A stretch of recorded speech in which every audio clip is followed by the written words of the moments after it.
தர்மதர தர்மதர தர்மதரா தர்மதாரா ஏன் அப்படி உட்காந்துருக்கான்? தர்மதரா ஏன்டா அப்படி உட்காந்துருக்க? ஏய் தம்பி என்ன பண்ற? தர்மதரா எங்கடா அப்பா? ஏன்டா அப்படி உட்காந்துருக்க? அப்பா பாடம் ரெடி பண்ண போயிருக்காரா மச்சான். ஆடையா?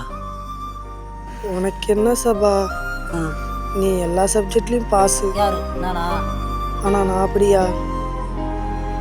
எனக்கு கணக்கே வராது சபா. ஆனால் கணக்கில் ஜெயிச்சு தமிழில் தோத்துட்டேன் சபா. இதுக்காடா ஃபீல் பண்ணுறா? இன்னொரு அட்டம் எதுனா சரியா போச்சு. இதுக்கு போய் பெருசாக ஃபீல் பண்ணிட்டு வந்திருக்க? போடா போய் அட்டம் எழுதுற வழியாக பாடுறா. என்னோட கஷ்டம் உனக்கு புரியல சபா.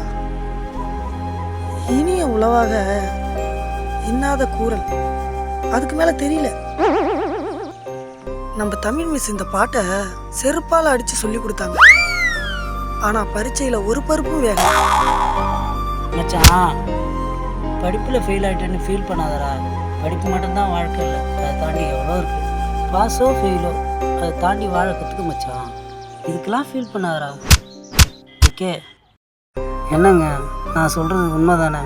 வாழ்க்கையில் வெற்றியோ தோல்வியோ கடந்து போக பழகிக்குங்க, எல்லாம் சரியாயிடும்.